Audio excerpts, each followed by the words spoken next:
Sisters and Brothers of America. I live in September 1893. 11 सितंबर ही थी वो 1893, आज की ही तारीख, जब स्वामी विवेकानंद ने शिकागो में जो विश्व धर्म सम्मेलन हुआ था, वहाँ पर कहा था कि अमेरिका के भाइयों और बहनों, तो तालियों की गड़गड़ाहट इतनी देर तक होती रही, सब हतप्रभ थे। तब उन्होंने बात कही, उस दिन सिर्फ पूरब को, भारत को धर्म संसद में सभी लोग सुन रहे थे, विशेष रूप से जो पश्चिमी देश सांस रोक के सुन रहे थे। पूरब का प्रभाव पाश्चात्य संस्कृत पर पड़ रहा था। पहले भी हमारे यहाँ वेद वेदांगों से जो हमारे ऋषि मनीषी हुए, इनसे वो प्रभावित थे, लेकिन जो शिकागो में धर्म संसद हुई, स्वामी विवेकानंद ने यौवन काल में वहाँ पर जा कर के जो अपना संबोधन दिया, वो इतना प्रभावशाली था। उसमें उन्होंने वसुधैव कुटुंबकम की बात कही, उन्होंने सांप्रदायिकता का भी मुद्दा उठाया कि उनका रक्तपात कितना हुआ है, ये पृथ्वी कितनी बार रक्त से लाल हुई है। आज भी वही चीज़ हमारे सामने है। तो स्वामी विवेकानंद ने उसके बाद में कई वर्ष वहाँ, 3 वर्ष लगभग वहाँ पर रहे, अमेरिका में रहे। भारत में भी उन्होंने खूब घूम घूम करके प्रचार प्रसार किया। वेदांत की बात उन्होंने कही, वेदांत का प्रचार किया।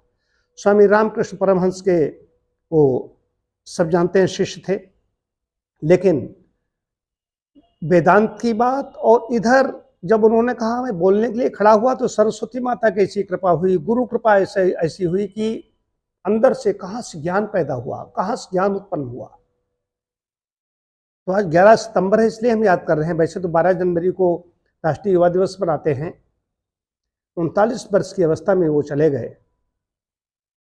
ये लोग भले ही कम उम्र में आए, 39 अवस्था में हम लोग क्या कर रहे हैं, इतनी कम उम्र में इतना संदेश दिया। आज उनको कहाँ कहाँ कितने कितने लोग पढ़ रहे हैं। स्वामी विवेकानंद ने जो कुछ किया, वो राष्ट्र उनके प्रति कृतज्ञ, सदैव कृतज्ञता ज्ञापित करता रहेगा।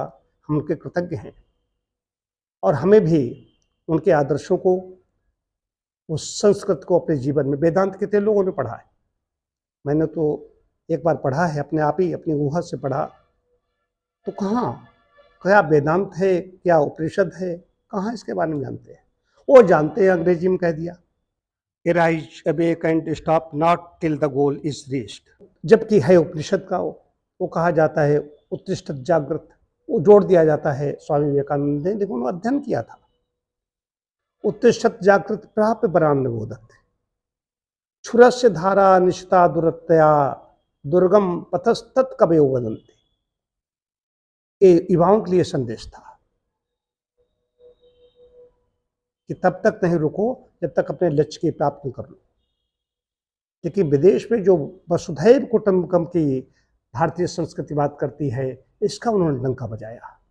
आज 11 सितंबर है, हम स्वामी विवेकानंद को याद करते हैं।